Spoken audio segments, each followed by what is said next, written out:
You ever sit in a room full of people, music humming, laughter everywhere, and feel like you've accidentally walked into someone else's life? That was me. Thursday night, 9:14 p.m. corner of the rooftop at the Galloway Hotel.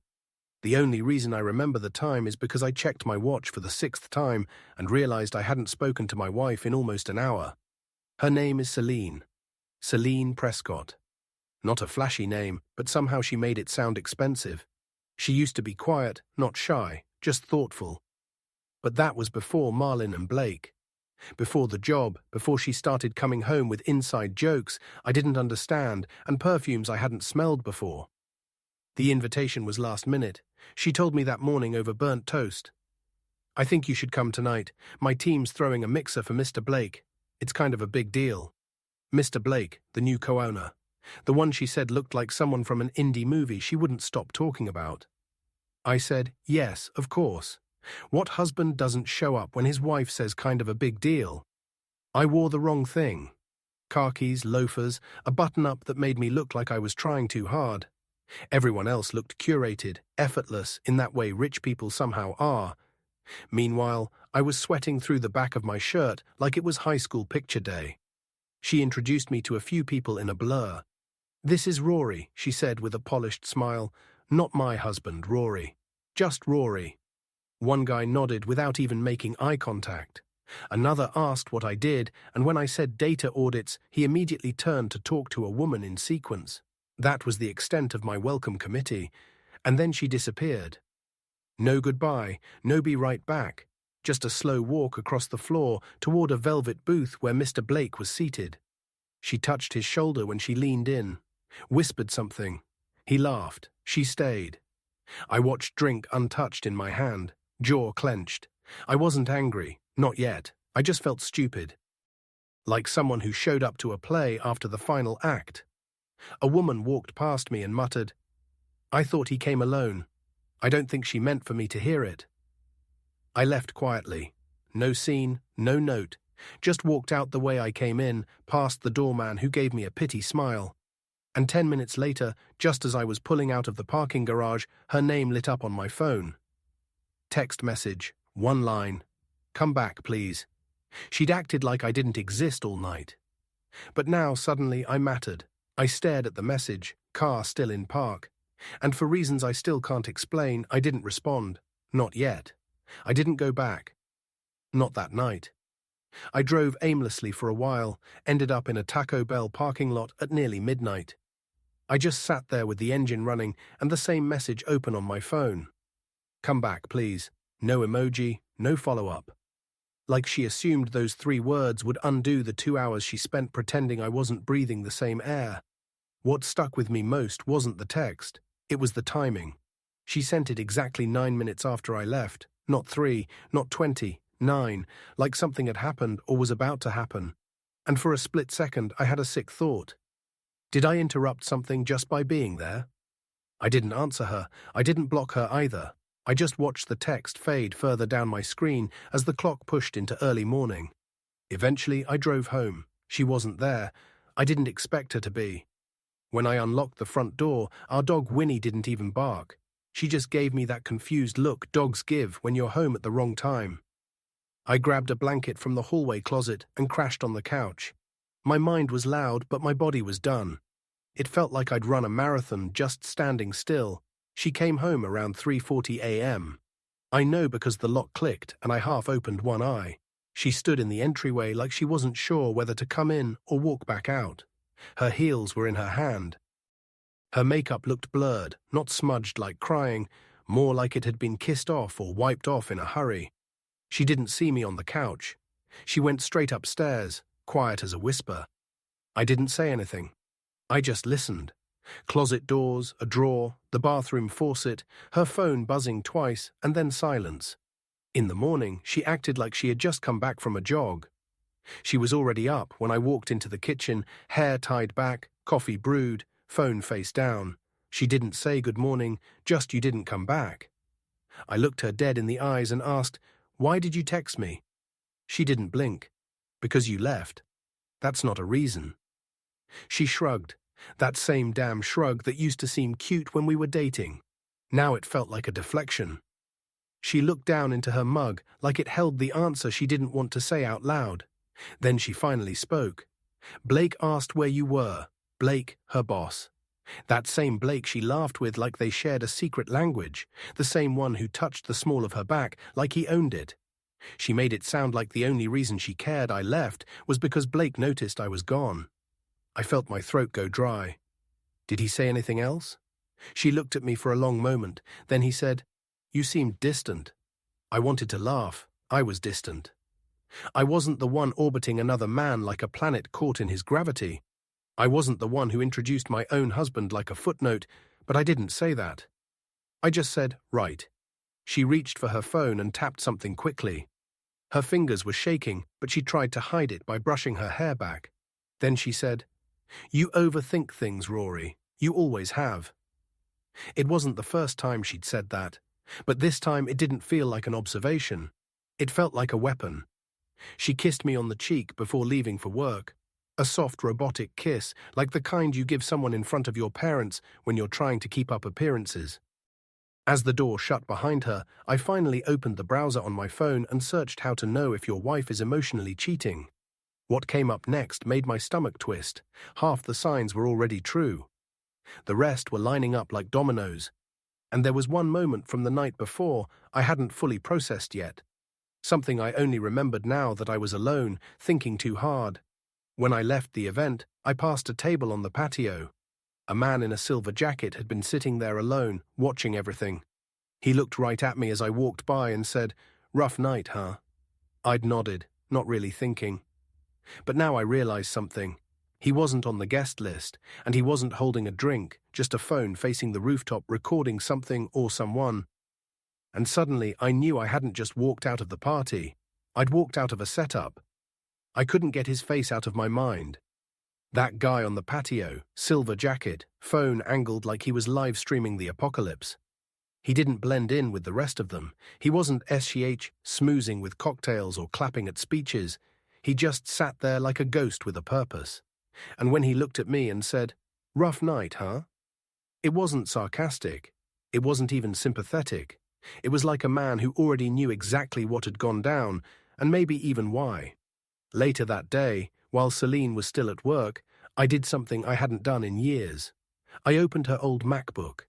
It still had my Apple ID logged in from years ago, back when we used to share playlists and passwords and didn't care who saw what. I wasn't snooping. Not at first. I just had this weird itch in the back of my brain that something wasn't adding up, and I couldn't sit around waiting for it to explode in my face. I had to know what I was dealing with, or at least who.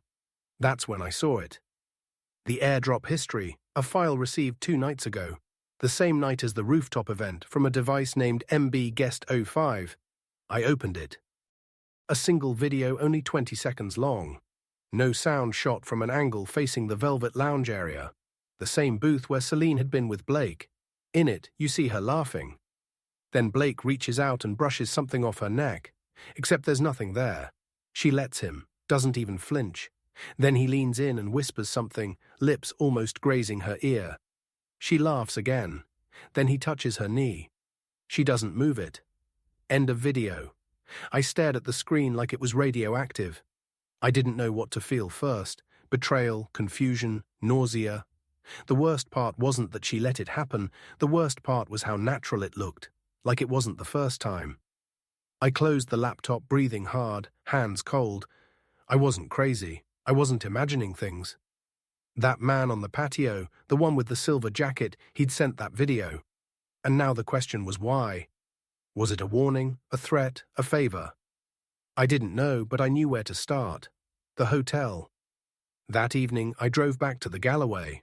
I wasn't expecting anything, maybe just to retrace steps or calm the storm in my head. But as I pulled up, I spotted the silver jacket guy again. Same spot, different night, same phone. He saw me, smirked, then stood up like he'd been waiting for me all along. "You came back," he said. "Took you long enough." "Who are you?" I asked, skipping the pleasantries. He extended a hand. "Name's Elias. I do media work." I didn't shake it. He nodded like he expected that. "Your wife's interesting. She moves like someone who doesn't think she's being watched." I'm not here for games, I said through clenched teeth. Neither am I, he replied, calm as ever. Let me ask you something, Rory. Did she tell you about the trip to Miami? What trip? He smirked again. Exactly. I stood there, heart pounding, fist aching to clinch, but I held back. Elias pulled out his phone and tapped around. Your wife isn't just working late, Rory. She's networking. She's building leverage. I wanted to punch him. I wanted to scream, but I said nothing because deep down I knew he wasn't lying. He showed me another video, this one inside a hotel room. Blurred faces, but one woman with the exact same blouse Celine wore that night. Her laugh was unmistakable. The video cut before anything explicit, but it didn't need to go further. The body language said it all. I was dizzy, not from the video, from how casual Elias was about it. What do you want from me? I asked. Nothing, he said. Just thought you should know. Guys like Blake don't change, and women like her, they don't come back unless they're afraid you found out. And then he left just like that. No threats, no blackmail, just dropped that bomb and vanished into the city. When I got home, Celine was in the kitchen like nothing had happened. She asked if I wanted Thai or sushi. I told her I wasn't hungry. She looked at me, a flicker of suspicion in her eyes, and then she said, By the way, I might have a work trip coming up. Miami, of course. I nodded. Sure, let me know the dates, because now I wasn't just watching her, I was waiting. 3 days later, she left for the trip. It wasn't officially called Miami. It was a client summit out of state, according to her words. But I checked the flight confirmation she accidentally left open on her iPad the night before. Miami, Florida. Departure 6:25 a.m. Return open-ended. Hotel listed. The same boutique beachfront resort Blake had posted from just 2 weeks earlier on the company's internal social site. He tagged it Creative Recharge. She didn't even bother changing the password to her tablet. That was her biggest mistake. I watched her pack like nothing was off. She triple-checked her outfits, counted how many swimsuits she'd bring, stood in the mirror trying on 3 different necklaces before settling on one I'd never seen before, a gift from someone, probably not from me. I noticed her perfume was new too. Lighter, flirtier, the kind that leaves a trace on sheets and skin. Before she walked out the door, she hesitated like she thought she should say something. I stood by the kitchen island, arms folded, watching her like a stranger in my own house. She gave me a half smile and said, I'll call when I land. I didn't answer. She left anyway, but I wasn't staying behind. I'd taken time off work 2 days earlier without telling her. I booked my own flight to Miami under a different airline. I wasn't going to confront her. Not yet. I just wanted to see, confirm, erase all the doubts. Sometimes you have to get so close to the fire just to make sure it's real, even if it burns. I landed around 11:30 m. I didn't check into a hotel. I waited in the airport Starbucks, ordered 2 coffees, and watched people come out of Terminal C until I saw her. She looked happy, not tired, not stressed. She walked like someone who was about to start a vacation, not attend a summit. Blake met her outside by a black car, not a taxi, not an Uber, a private driver. He hugged her too long, too low. She laughed, tossed her hair. He opened the car door for her like it was a date, not business. They pulled away. I followed in a rental car I'd picked up that morning. When they arrived at the resort, there were no briefcases, no lanyards, no other colleagues in sight, just champagne flutes waiting at the check-in desk. She accepted hers without even looking around. By 2 p.m., I had already seen enough to know what kind of trip this was. By 3:00 p.m., I had followed them to their room discreetly, like I wasn't supposed to know what floor they were on, but I did. I overheard the front desk attendant say penthouse suite when they handed over the key. By 4:00 p.m., I'd left a note at the front desk, not for her, for Blake. And by the time I got back to my car, I had a message from an unknown number. It read, "You're making a mistake. Let her go. She's not yours anymore." I stared at the screen, hard hammering, like I'd been sprinting for miles. I didn't know if the message was from Blake or someone else. I didn't respond, but I realized something terrifying in that moment. They didn't just assume I didn't know. They were betting on the idea that I wouldn't do anything if I did. They thought I was weak. I went back to the airport that evening without ever letting her see me. When she texted me at 8:46 p.m., landed safe, long day already. Talk soon, Red Heart. I didn't respond. I didn't need to because the next move wasn't going to come from her, it was going to come from me. And this time, I wasn't going to walk away quietly. The day after I returned from Miami, the silence between us felt radioactive. Celine got back 2 days later, suitcase lighter, face brighter, like someone who had just pressed restart on their soul. She walked through the door with a little white box in her hand and said, "I got you something." It was a linen shirt, folded neatly, tropical print, tag still on, something she probably picked up at a boutique while holding Blake's hand, laughing at inside jokes, sipping overpriced cocktails with a view of the ocean. I held it in my hands and nodded. I didn't say thank you. I didn't look her in the eyes, and for the first time, I think she noticed that something was off. I wasn't being passive-aggressive. I wasn't being cold. I was being surgical, quiet, measured, careful. She asked if I wanted to have dinner.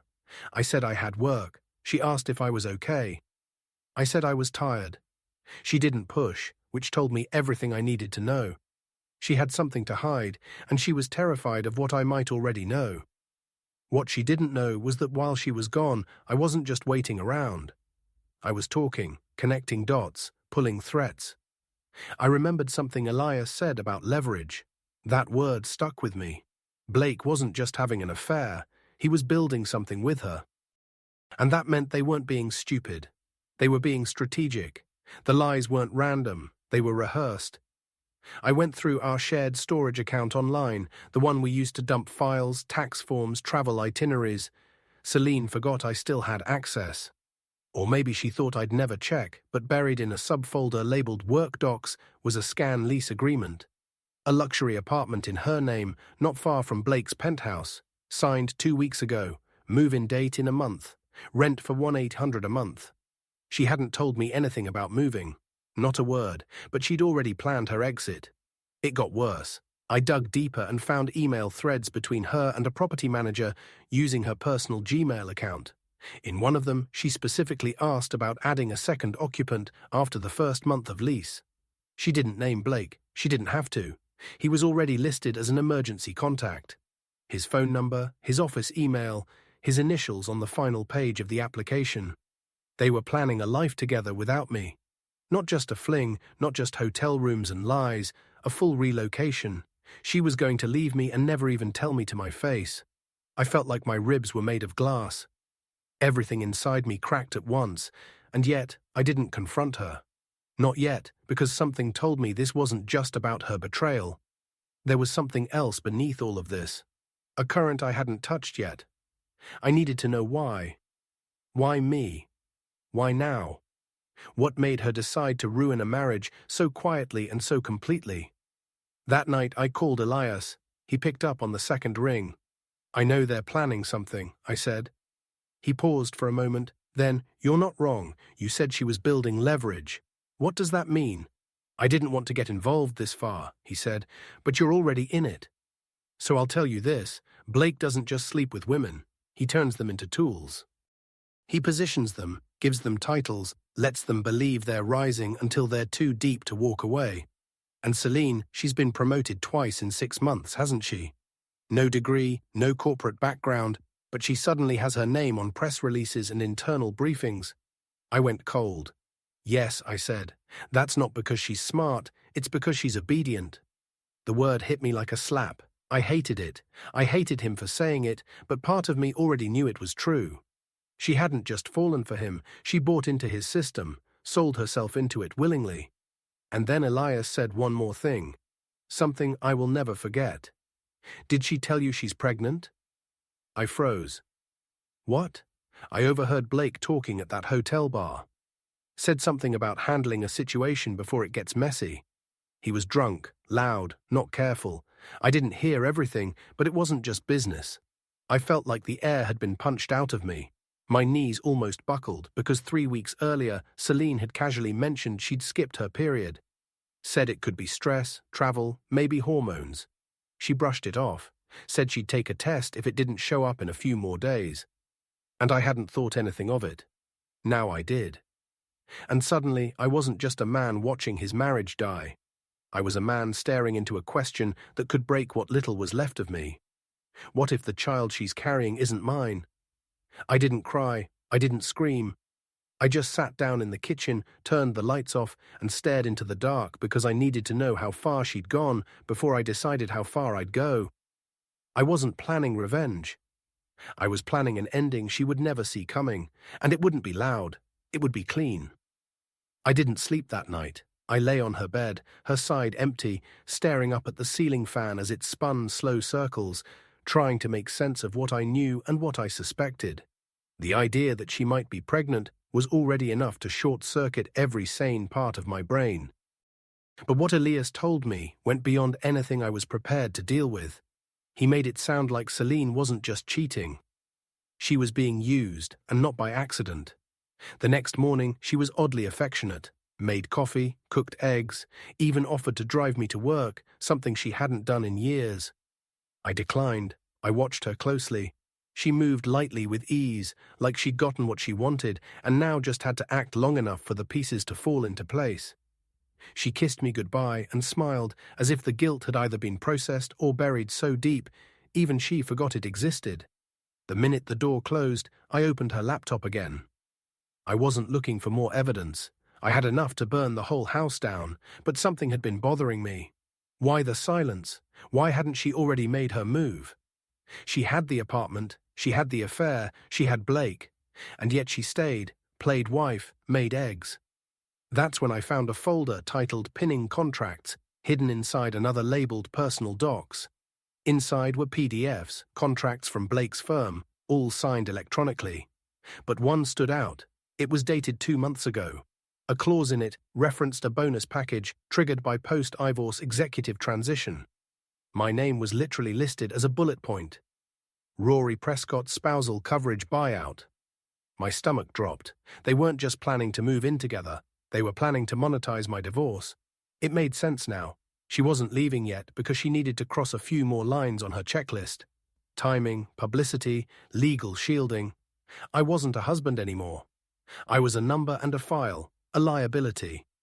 They were negotiating around. She was waiting for the right moment to cash out. The moment where everything would be done on their terms, not mine. But what she didn't know, and what made me very dangerous now, was that I wasn't just reading her secrets. I was tracking her in real time. I'd installed an app on her iPad, one she rarely used, but would share notifications and GPS history with her phone. Every step she took, I could see it.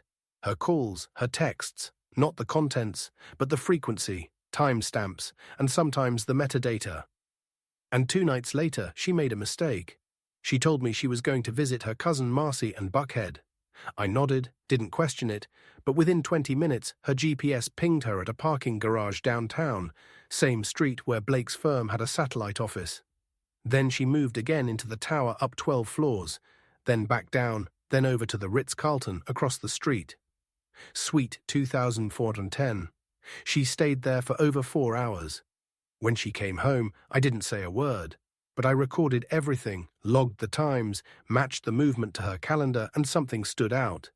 The morning before that, she had a doctor's appointment. OB-GYN.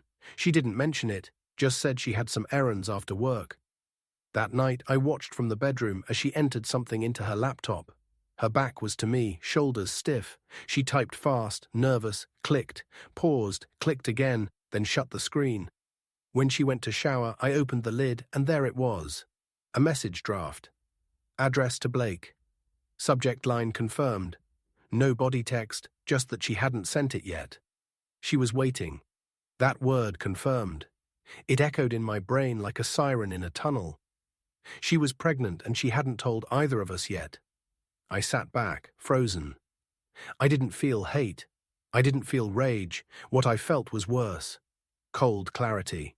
That my marriage was now a stage play running its final scene. That everything I thought I knew about this woman was dead. She wasn't confused. She wasn't lost. She was calculated. She was going to announce the pregnancy, then the separation, then spin the narrative. She'd probably have a press release ready, something about growth, new beginnings, mutual respect. She'd paint me as the quiet, distant husband who didn't fight for her, who never supported her dreams. She would twist the truth until people clapped for her, congratulated her on finding herself. But I was done letting her direct the story, and so I started writing my own version. It began with a visit to a lawyer, not just any lawyer, divorce crisis management. The kind of team that handles high-conflict separations in private while gathering and securing every piece of leverage quietly. I showed them the lease, the contracts, the timelines, the metadata, even the folder with the word confirmed. They didn't blink. They'd seen worse. But what caught their attention, what really shifted the energy in the room, was when I mentioned Elias, the man with the footage. The man who apparently had a few more clips. The team asked if I could get him to talk. I said yes, because what Selena didn't know was that I was no longer trying to save the marriage. I was preserving my own future, and she was about to learn what happens when the man you thought was a footnote suddenly becomes the one writing the ending. It happened over dinner. Not a fancy setup, not a dramatic scene, just two people sitting at opposite ends of a kitchen table pretending not to be enemies.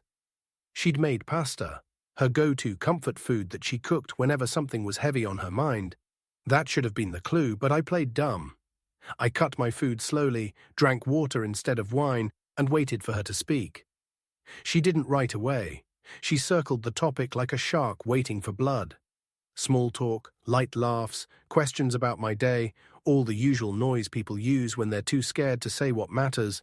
But I wasn't going to save her from the silence this time. I let it grow heavy, dense. I watched her try to chew through it, blink through it, sip through it. Then finally, she said it. "There's something I've been meaning to tell you." I didn't flinch. "Go on." She looked down at her plate, twisting her fork like a nervous child. "I found out something recently, and I wasn't sure how to bring it up, but I can't keep it from you anymore." I didn't say a word. I didn't have to. She was already unraveling. "I'm pregnant." Her voice cracked on the second word, not from sadness, but from effort. She was trying to sound vulnerable, as if it was some delicate gift she was offering, when in reality it was a live grenade she had been hiding under the table. I took a slow breath. "I know." She froze. The silence that followed wasn't confusion, it was calculation. She was recalibrating, trying to figure out how much I really knew and what I might do with it. "What do you mean?" "You know, I saw the email. I said the draft to Blake. You titled it, Confirmed." She didn't speak. She didn't deny it. She didn't ask how I got access. That was all I needed. So I continued, setting my fork down. "Is it his?" Her lips parted like she was going to say yes. Then she shook her head. "I don't know." A whisper. Honest for once, but still brutal. I leaned back in my chair, letting that answer settle between us. There was no anger in my face, no raised voice, just a look that said, "You've already said enough." And yet, she kept talking. It wasn't supposed to happen like this. It wasn't even supposed to be serious. At first, I just felt so invisible. "Rory, you work, you read, you disappear into your screens. You never chased me." That was her truth, her version. She wasn't the villain. I was. Not because I cheated, not because I lied, but because I didn't chase her down when she drifted. She expected the same man who trusted her to also doubt her. To fight her, to protect her from the choices she made herself. She continued, voice trembling. "Blake saw me. He made me feel like I could be something more than just your wife. I didn't mean to fall for him. I didn't plan this. But you planned the apartment." "And the exit," I said flatly, her expression twisted. "Do you love him?" I asked. She hesitated, then she nodded. That should have shattered me. It didn't. Because in that moment, something inside me finally snapped into a place. A sense of release, of weight lifted. I didn't have to wonder anymore. I didn't have to play detective. The body was already on the table. I just had to write the report. "I want a divorce," I said calmly. Her face didn't contort in shock. She didn't cry. She blinked a few times, then whispered, "I figured I won't fight you, but I also won't protect you," I added. She frowned. "What does that mean?" "It means whatever comes next, press, contracts, fallout, that's on you. I've already hired a legal team, one that specializes in high-value splits with public-facing reputations. Yours and Blake's." Her mouth opened. closed. Opened again. You can't. I already did. For the first time since she sat down, I saw something close to fear on her face. I'm not going to ruin you, Celine. I'm going to free myself. What happens to you after that? It's just collateral. She stood slowly. Are you threatening me? No, I said, rising to meet her eyes. I'm reminding you that you don't own the story anymore. She backed away like the air had shifted, like the room wasn't hers anymore. And it wasn't. That night she didn't sleep in our bed. She didn't speak another word. She walked into the guest room and closed the door gently, not slamming it like someone angry, but sealing it like someone who knew her chapter had ended. But what she didn't know was that the next morning I would do the one thing she never expected. I was going to take the story public, not out of revenge, out of truth. I had nothing left to lose, and that made me the most dangerous man in the room. The morning after I told her I was done, I woke up to silence. Not the tense, suffocating kind that had filled our home for weeks, but a silence that felt like breathing again. The kind you feel when a storm finally passes. She didn't say goodbye when she left that morning. Just walked out the front door with her purse and her phone, and for once she didn't look back. And I didn't chase. I didn't call Elias. I didn't dig for more. I didn't post anything online. I didn't need to because winning wasn't about exposing her. It was about escaping the prison she tried to keep me in. I finalized everything with the legal team quietly. The moment she stepped into that new apartment, the papers were served. The divorce was filed under mutual separation. No press, no scandal. But I'd taken the necessary steps to protect everything I'd built. My savings, my business, my dignity. I'd been cautious, thorough. I didn't let pain make me reckless, and because of that, I walked away with everything she thought I'd lose. A few weeks later, I got a letter from her lawyer. She wanted to settle quickly. No disputes, no negotiation, just out. I signed it the same day, and when I did, I felt something break loose inside me. Not grief, not sadness, but freedom. I sold the house, took the dog, moved to a different city, smaller, quieter. I got a place near a lake where the mornings start with still water and no one knows your name unless you want them to. I took up hiking again, got back into playing music. Reconnected with people I hadn't spoken to in years. Not because they left, but because I'd been too busy holding up a marriage that wasn't holding me back. It was holding me down. And then one day a message came from her. Simple. Just, I hope you're doing okay. I think about you a lot. I didn't answer. Not because I hated her, I didn't. Not even close. In fact, I was grateful. She broke me in a way that forced me to rebuild. She hurt me in a way that taught me to pay attention, not just to people, but to myself. And she taught me the most valuable lesson I'll ever carry. You don't have to destroy someone to rise. Sometimes you just have to walk away when it cost you everything and trust that peace is worth the price. 6 months later, I met someone, not through apps, not in a bar, just life. A bookstore, a shared glance, a conversation about the smell of old pages. Her name's May. She's kind. She listens more than she speaks. And when she laughs, it's never forced. I told her everything, not in one dump, but piece by piece. And instead of looking at me like a man broken by the past, she looked at me like a man who survived it. Now we walk every evening by the lake. No secrets, no games, just real life, one slow breath at a time. So if you're reading this, maybe you're where I was. Let me tell you something you won't hear often enough. You don't need closure to move on. You just need courage. I didn't get justice. I got something better. I got my life back, and this time I'm the one writing it page by page without apology.